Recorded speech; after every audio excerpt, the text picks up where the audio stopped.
하나님의 말씀은 고린도후서 6장 1절에서 10절의 말씀입니다. 고린도후서 6장 1절에서 10절의 말씀 제가 봉독해 드립니다. 우리가 하나님과 함께 일하는 자로서 너희를 권하노니 하나님의 은혜를 헛되이 받지 말라. 이르시되 내가 은혜 베풀 때에 너에게 듣고 구원의 날에 너를 도왔다 하셨으니 보라 지금은 은혜 받을 만한 때요 보라 지금은 구원의 날이로다. 우리가 이 직분이 비방을 받지 않게 하려고 무엇에든지 아무에게도 거리끼지 않게 하고 오직 모든 일에 하나님의 일꾼으로 자천하여 많이 견디는 것과 환난과 궁핍과 고난과 매맞음과 갇힘과 난동과 수고로움과 자지 못함과 먹지 못함 가운데서도 깨끗함과 지식과 오래 참음과 자비함과 성령의 감화와 거짓이 없는 사랑과 진리의 말씀과 하나님의 능력으로 의의 무기를 좌우에 가지고 영광과 욕됨으로 그러했으며 악한 이름과 아름다운 이름으로 그러했느니라. 우리는 속이는 자 같으나 잠되고 무명한 자 같으나 유명한 자여 죽은 자 같으나 보라 우리가 살아있고 징계를 받는 자 같으나 죽임을 당하지 아니하고 근심하는 자 같으나 항상 기뻐하고 가난한 자 같으나 많은 사람을 부유하게 하고 아무것도 없는 자 같으나 모든 것을 가진 자로다. 아멘. 하나님의 은혜 두 번째 말씀 나누고자 합니다. 지난주에는 오늘 읽은 6장의 1절, 2절 말씀으로 같이 나누었다면 오늘은 1절부터 10절까지의 말씀을 가지고 두 번째로 하나님의 은혜에 대해서 나누려고 합니다. 가룟 유다가 예수님을 팔 마음을 가지고 예수님께 입맞추실 때에 예수님은 그 가룟 유다에게 하시는 말씀이 있었어요. 요한복음 13장 27절에 네가 하는 일을 속히 하라 라고요. 네가 지금 나를 팔려고 하는 일이죠. 가룟 유다가 예수님을 팔려고 하는 그 일을 너 속히 하라는 거예요. 여러분, 배신당하는 것이고 배반당하는 그 일을 너 빨리 해라 라고 하는 거예요. 무슨 의미입니까? 여러분, 사탄은 사탄의 일을 계속 합니다. 그럼에도요, 주님은 주님의 일을 계속 이루어 가시는 줄 믿습니다. 여러분, 그게 바로 예수님의 삶을 바라보시는 시각이에요. 사탄이 사탄의 일로 일을 이루어 갈 때 그 일을 하라는 거예요. 그러나 주님은 또한 주님의 일, 하나님의 일을 하신다는 거죠. 그 일이 뭐예요? 여러분, 우리가 사탄의 일이 일어난다 할 때 그 일을 보면서 근심할 수밖에 없죠. 그래서 예수님은 요한복음 14장 1절에 너희는 마음에 근심하지 말라. 하나님을 믿으니 또 나를 믿으라고 하시는 거예요. 근심할 수밖에 없는 사탄의 일, 그 일들 앞에서 예수님을 믿는 믿음으로 하나님의 일을 하라는 거지요. 오늘 저와 여러분의 인생 속에서 하나님의 일을 감당하는 귀한 일꾼된 모습이 되시기를 주님의 이름으로 축원합니다. 참 그런 것 같아요. 자연의 세계를 보아도 요즘에 정상이 아니죠. 기후라고 하는 이 재난, 재앙이 가뭄이든 홍수든 일어나고 있지 않습니까? 전염병으로도 고통받고 있고 두 나라 간의 국가 간의 전쟁 때문에 전 세계가 같이 고통하는 이러한 일련의 일들 속에서요.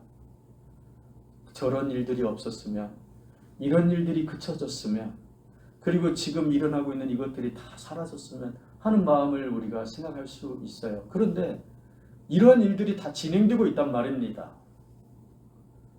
그럴 때 그래, 너는 너의 일을 하라, 나는 나의 일을 하겠다라고 하는 이 시각의 전환요. 우리는 예수님을 보면서 그렇게 이 시간에 같이 예배드리면서 품고자 하는 거예요. 사도 바울은 자신을 가리켜서 나는 하나님의 일꾼입니다라고 소개해요. 그것도 자천한다고 해요.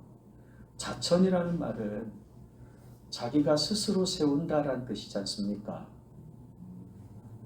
오늘 본문 4절에 오직 모든 일에 하나님의 일꾼으로 자천한다, 이렇게 말씀이 나와요.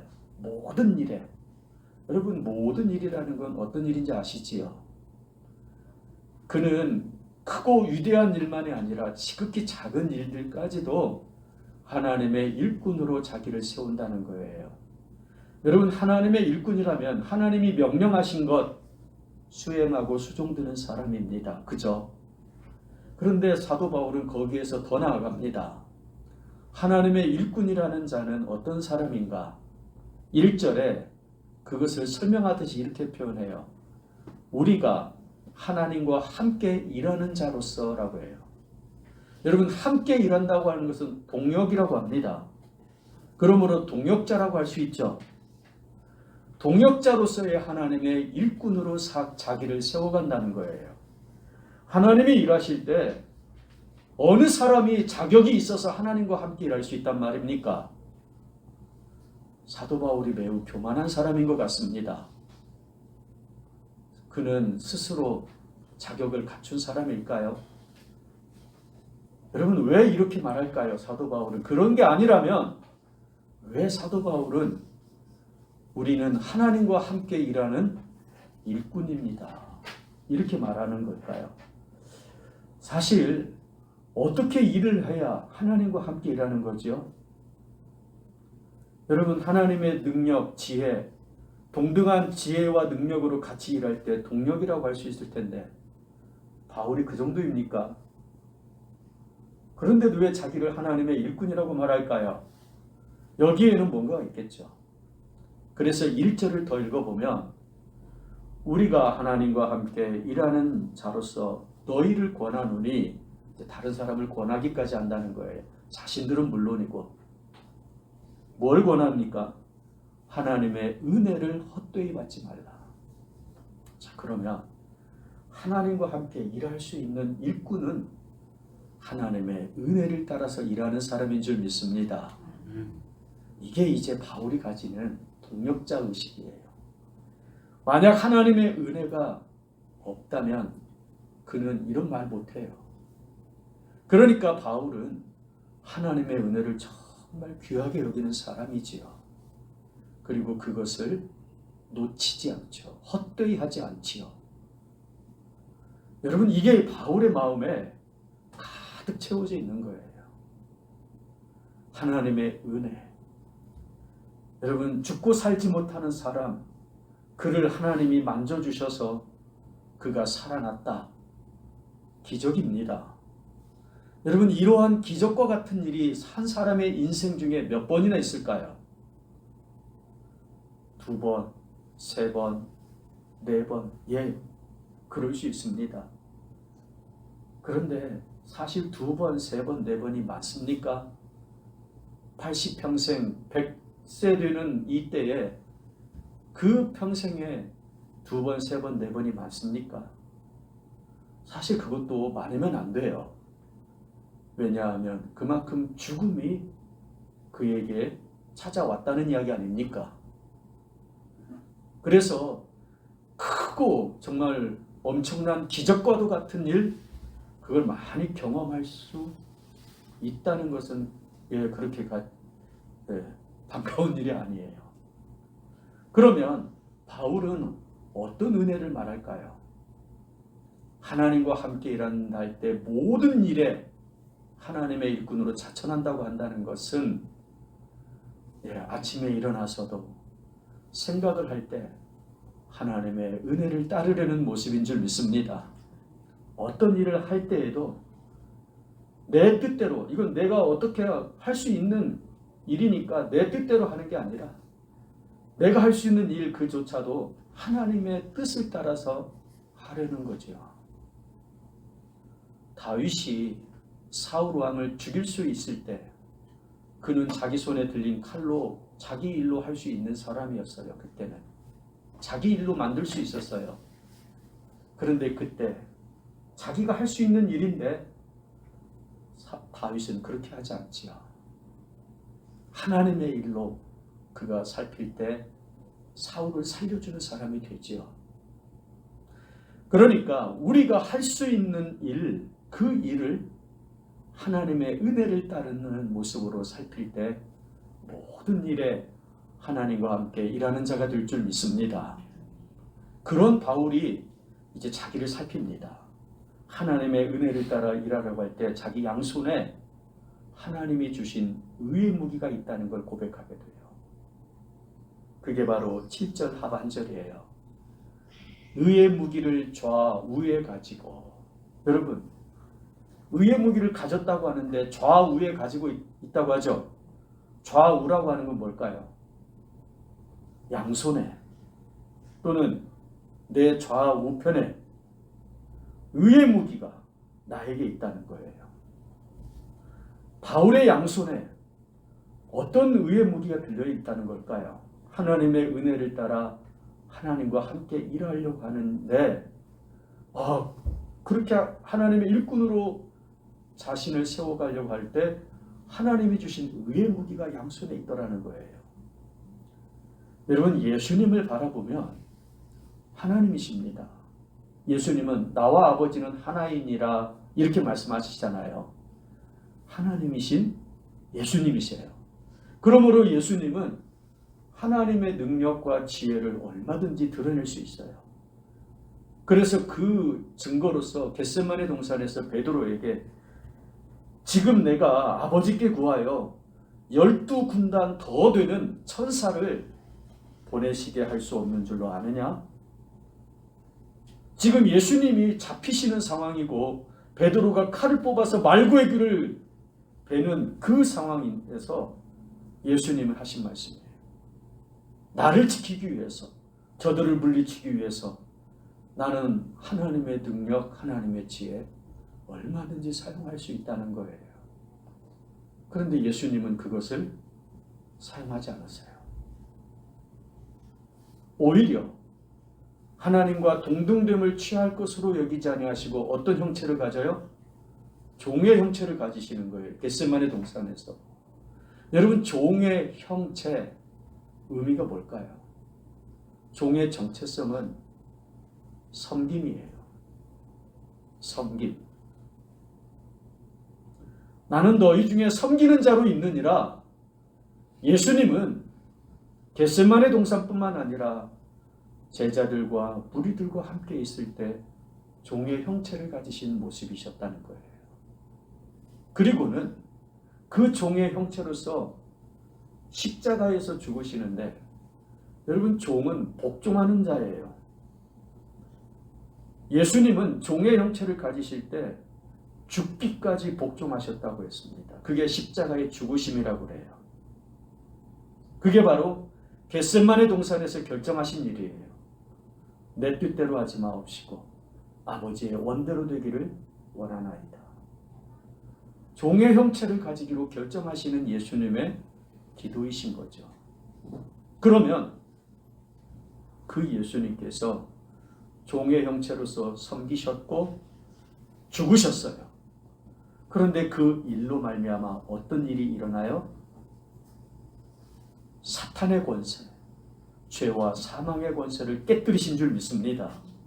그러면 사망의 권세, 사탄의 권세를 깨뜨리시는 주님의 무기는요, 다름 아닌 섬김이었고 죽으심이었지요. 예수님에게는요, 하나님의 지혜, 하나님의 능력, 하늘의 권능을 가지고 이 땅에 살아가실 수 있는 무기가 있으세요. 그런데 예수님의 다른 한 손에는 종의 형체를 가지시고 섬기시고 죽기까지 복종하심으로 사탄의 권세를 깨뜨리시는 그 무기도 가지고 계셨다는 거죠.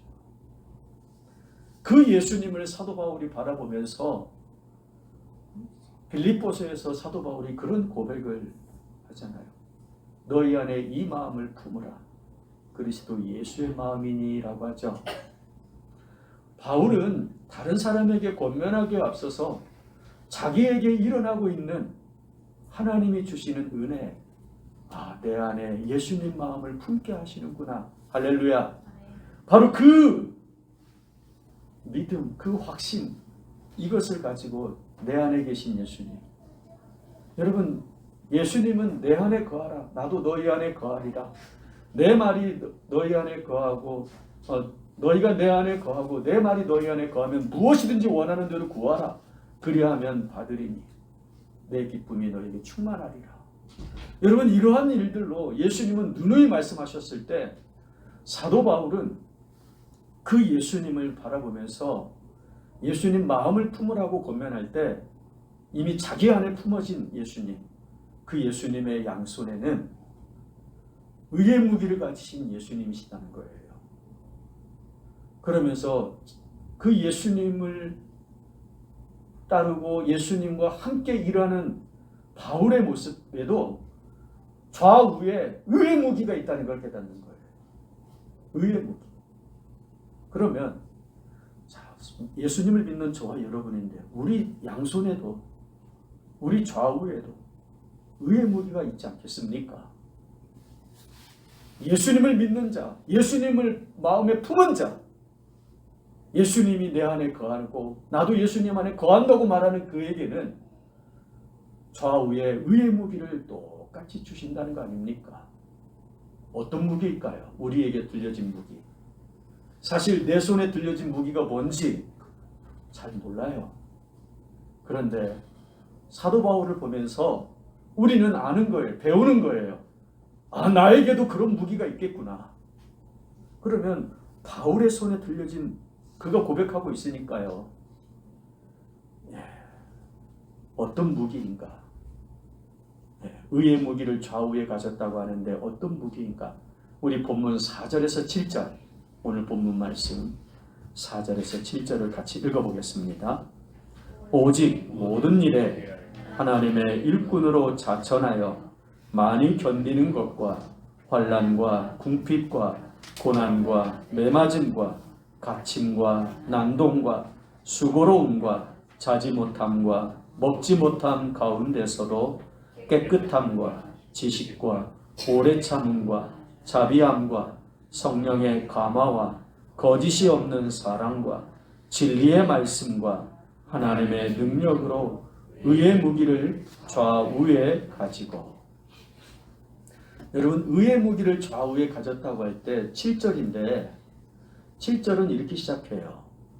진리의 말씀과 하나님의 능력으로 의의 무기를 좌우에 가지고. 한 손에는 진리의 말씀, 다른 손에는 하나님의 능력, 이걸 좌우에 가졌다는 걸까? 그런데 그 앞에 6절을 보면 계속 이어집니다. 깨끗함과 지식과 오래 참음과 자비함과 성령의 감화와 거짓이 없는 사랑과 진리의 말씀과 하나님의 능력으로, 이렇게 시작되죠. 이렇게 연결된단 말이에요. 그러니까 의의 무기는 좌우에 가지는 어떤 두 가지가 아니다는 거예요. 여러 가지예요.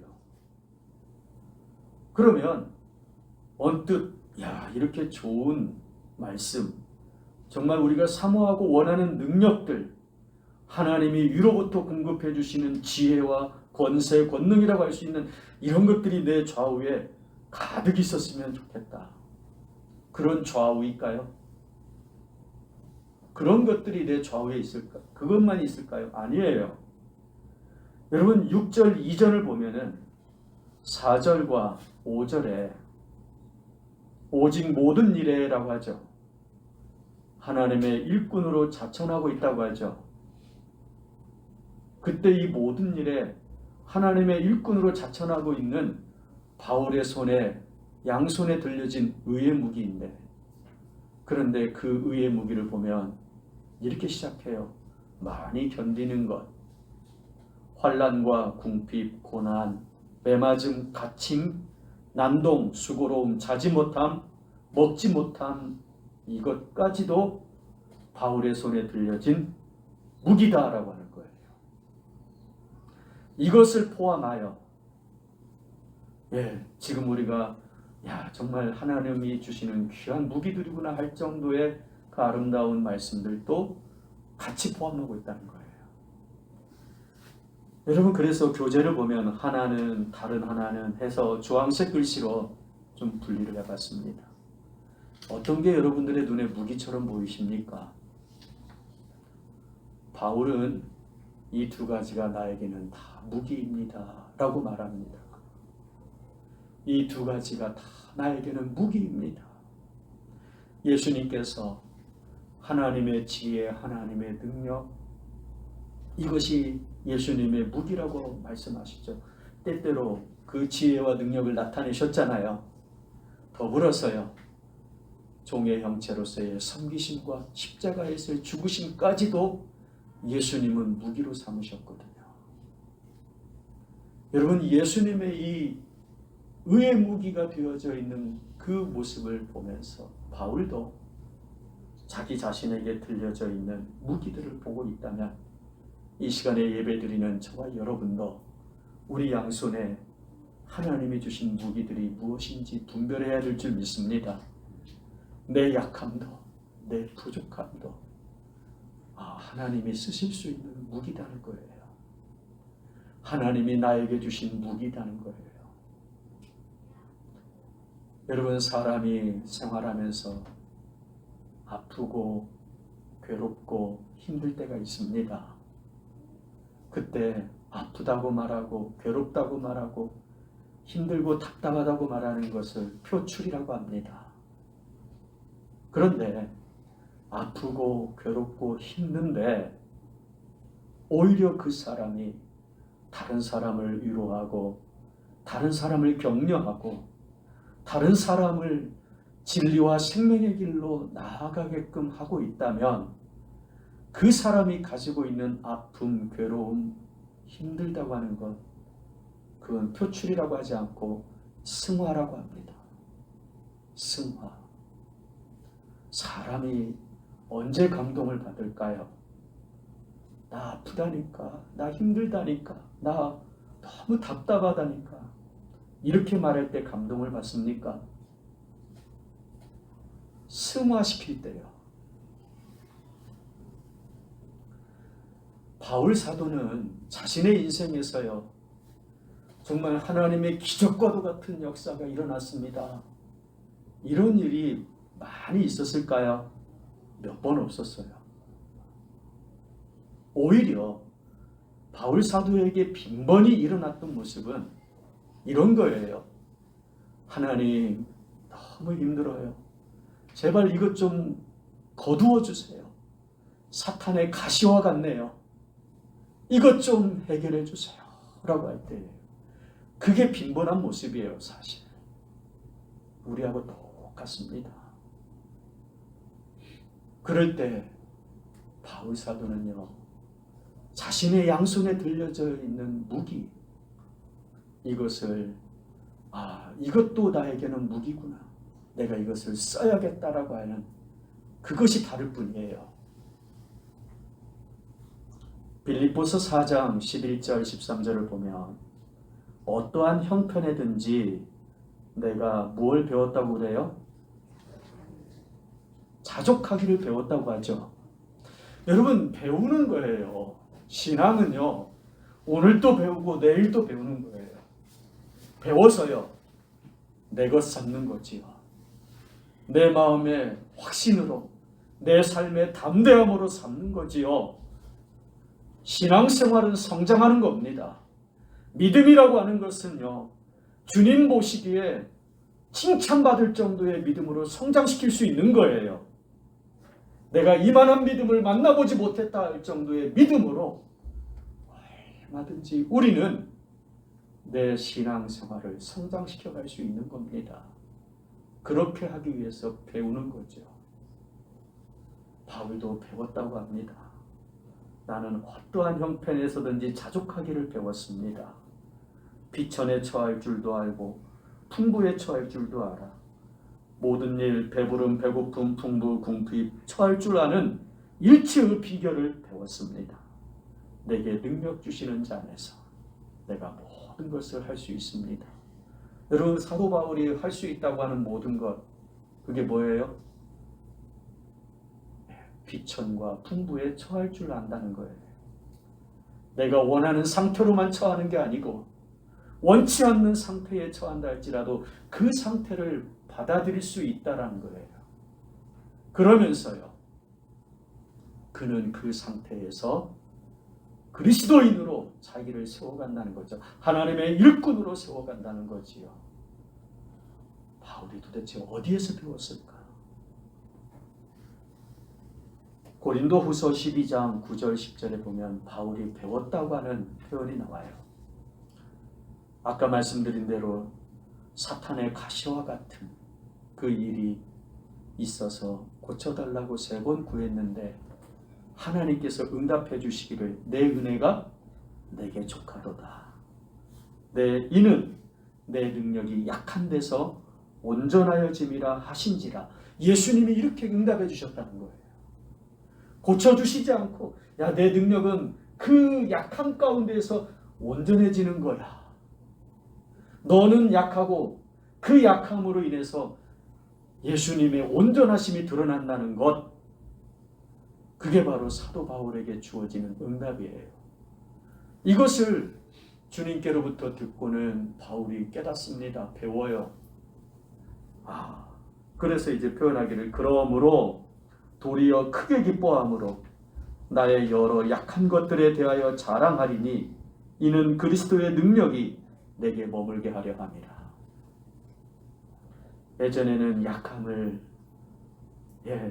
부족함을 부끄럽게 여기고 없어도 될 것인 줄 알고 오히려 강함만, 온전함만 있어야 하나님의 일을 할 수 있다고 생각한 바울이었던 것 같아요. 우리도 그러잖아요. 무엇이 없으면 저 못해요. 무엇이 있어야 제가 하지요. 여러분, 그건 은혜가 아니에요. 하나님의 은혜로 일하는 일꾼이 아니에요. 하나님의 은혜로 일하는 일꾼은 무엇이 없어도 일하는 사람인 줄 믿습니다. 왜냐하면 하나님의 은혜로 채워질 거거든요. 그리스도의 능력이 내게 머물게 하려 함이라. 언제요? 내가 약한 그때에. 그러니까 바울은 지금 내가 약하기 때문에, 부족하기 때문에 그리스도의 능력이 머무를 수 있는 이유가 되는 거구나. 그러니까 이제 사도 바울의 생각이 달라져요. 어떻게 해요? 내가 이 약함을 자랑해야겠다. 내가 이 약함을 멀리할 것도 아니고 내가 이 약함을 부끄러워할 것도 아니고 내가 이 약함이 나에게서 떠나라고 말할 것이 절대 아니구나. 내가 약하기 때문에 예수님의 능력이 머무르시는 거구나. 내가 부족하기 때문에 예수님의 온전하심이 찾아오는 이유가 되는 거구나. 그는 깨닫고 나서요, 이제는 내 약함을 자랑합니다. 내가 이 당하는 곤란, 핍박, 환난, 그래서 겪는 고통, 내가 이것을 자랑하리라. 여러분, 십자가를 자랑한다는 게 뭡니까? 예수님은 사탄아, 너는 네 일을 해라. 예수님께서는요, 그 사탄이 하는 일들 중에서도 그럼에도 하나님의 일을 꾸준히 진행시켜 가시지요. 오늘 여기 있는 우리는요, 내 주변에서 또는 내 삶에서, 내 몸에서 약함과 부족함이 일어난다 할 때, 원치 않는 일들이 주어진다 할 때, 그때 우리도요, 그래 너는 너의 일을 해라. 나는 하나님의 일을 하겠다. 할렐루야. 나는 하나님의 일을 하리라. 나는 하나님의 은혜를 따라서 나아가리라. 사도 바울이 하나님의 은혜로 이제 자기 자신을 세워갈 때 어떤 삶이 될까요? 오늘 본문 8절에서 10절은 바로 그 삶의 모습이에요. 8절과 10절 같이 읽어봅니다. 우리는 속이는 자 같으나 참되고 무명한 자 같으나 유명한 자요, 죽은 자 같으나 보라 우리가 살아있고 징계를 받는 자 같으나 죽임을 당하지 아니하고 근심하는 자 같으나 항상 기뻐하고 가난한 자 같으나 많은 사람을 부유하게 하고 아무것도 없는 자 같으나 모든 것을 가진 자로다. 아마 여기 보면 같으나 이게 진짜 사도 바울의 겉모습으로 드러나는 삶일 거예요. 사람들이 보는 바울 속이는 자 같아요. 저 사람 어떻게 저럴 수 있지? 하는 거죠. 저 사람은 참 무명한 것 같고 아무것도 없는 것 같고, 그래서 많은 부분 사람들에게 핍박과 박해를 받으면서 징계를 받는 자 같이 사는데 어떻게 저럴 수 있지? 어떻게 저럴 수 있지라고 하는 그 모습이 뒤에 나오는 거지요. 예, 보라 우리가 살아있고 항상 기뻐하고 많은 사람을 부유하게 하고 모든 것을 가진 자로 살아간다는 거지요. 여러분, 이러한 삶의 모습 어떻게 가능합니까? 하나님의 은혜로요. 은혜로. 여러분, 제가 이제 여러분들에게 이런 질문을 해드려 볼게요. 율법으로 사는 것이 쉬울까요? 은혜로 사는 것이 쉬울까요? 율법으로 사는 것이 어려울까요? 은혜로 사는 것이 어려울까요? 자, 그러면 이렇게 더 설명해 볼게요. 율법이라고 하는 건 내가 지킬 수 있도록 또는 내가 지키면 되는 거예요. 내가 생각을 가능하게 할 수 있는, 내가 할 수 있는 정도로서의 모든 일을 하는 거예요. 그죠? 그러니까 예측이 가능한 일이에요. 그런데 은혜는요, 도대체 이건 가능할 수가 없어요. 이건 내 범위를 벗어나거든요. 하나님이 주시고 하나님이 베풀어 주셔야 하셔야 되는 역사거든요. 그러니 내가 도무지 예측도 가능할 수도 없는 거예요. 여러분, 율법이 쉬울까요? 은혜가 쉬울까요? 여러분, 은혜가 더 어려워요. 그렇지 않습니까? 그런데 하나님의 은혜로 살아야 된다고 말하는 거예요.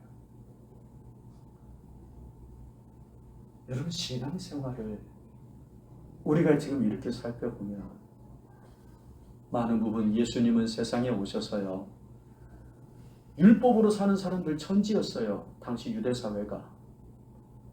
그 사회 앞에 예수님이 딱 오셨을 때 얼마나 부딪힘이 있겠습니까? 그 부딪힘 이면에는 단순히 드러나는 것, 그것은 빙산의 일각일 것 같아요.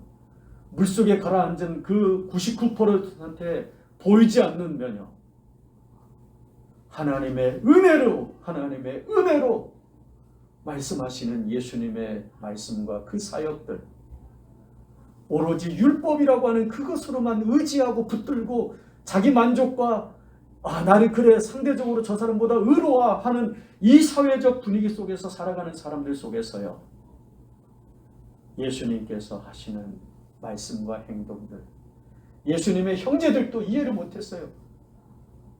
하나님이 하시는 일을 하려면 사람들에게 드러내라는 거예요. 왜 그렇게 숨어서 하느냐 이거예요.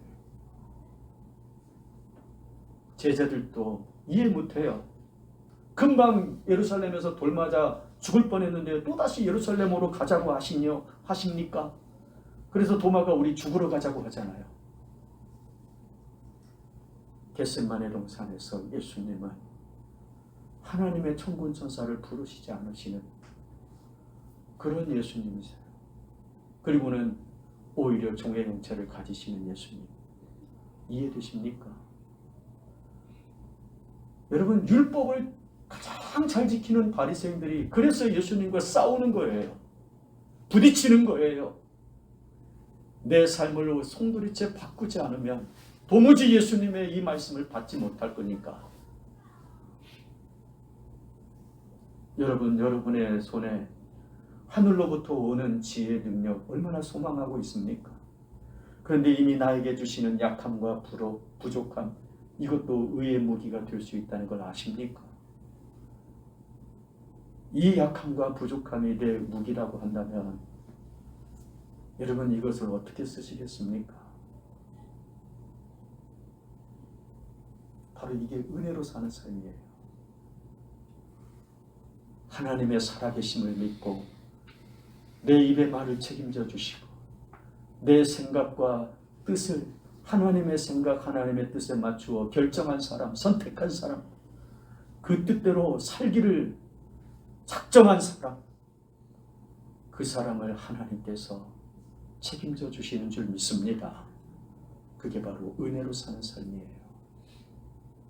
신앙이라고 하는 건 내 눈에 보이는 것이 전부가 아니고 다른 사람들이 나를 보는 게 전부가 아니고 그래서 그 사람들은 야, 저 사람은 무명한 자 같아. 저 사람은 징계를 받는 자 같아. 저 사람은 가난한 것 같아. 그래요. 얼마든지 그렇게 볼 수 있어요. 그들은 그들의 일을 할 겁니다. 그러나 나는요. 하나님의 은혜에 따르는 모습으로 살아가야 될 줄 믿습니다. 신앙은 그런 거지요. 그래야 신앙이지요. 그래야 하나님께 영광을 돌리는 거 아닙니까? 바울은 고린도후서 15장 10절에 그런 고백을 해요. 내가 나 된 것은 하나님의 은혜로 된 것이니 내게 주신 그의 은혜가 헛되지 아니하여. 여러분, 하나님의 은혜는 우리의 삶에, 우리의 인생에 절대로 헛되게 하지 않습니다. 믿으십니까? 그래서 저도 이 시간에 이렇게 서 있는 거예요. 그렇지 않으면 30년 전에 이미 죽었어야죠. 땅속에 들어갈 사람이었지요. 하나님의 은혜는 헛되지 않습니다. 바울은 그 고백을 하는 거예요. 내게 주신 그의 은혜가 헛되지 아니하여 내가 모든 사도보다 더 많이 수고하였으나 내가 한 것이 아니요 오직 나와 함께 하신 하나님의 은혜로다. 바울은 자지 못하고 먹지 못하고 징계받는 자 같은 그 삶 속에서요. 그것을 그대로 받아들인 거예요. 그것을 그대로 수용한 거지요. 그리고는요. 그때에 하나님의 그 영광을 드러낸 거예요. 사자들이 달려올 때 그 초대교회 성도들이 하나님 저 사자의 이빨을 뽑아주세요. 여러분 십자가에 달려서 길거리를 밝히는 횃불이 되어질 때에 그 불을 들고 다가오는 로마 군사들에게 하나님 저 비를 내려서 꺼주세요. 그 기도를 한 게 아니에요. 잡아먹히면서 횃불이 되어가면서 이들은 하나님 앞에서 그리스도인으로 서는 거지요. 그럴 때요.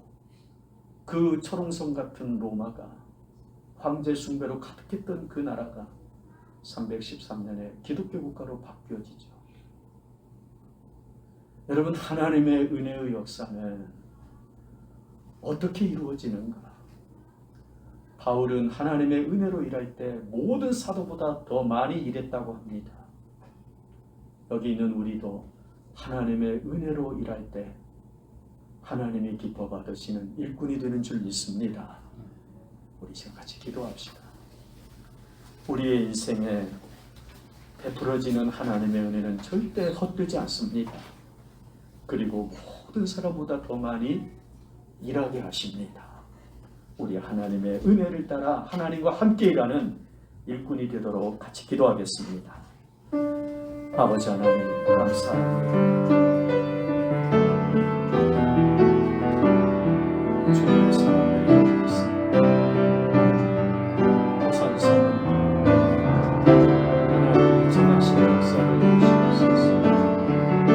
하나님의 전하신 역사를 주시옵소서. 저는 알지 못하고 주님 저에게 맡겨주신 다가오는 상황 그거에 대한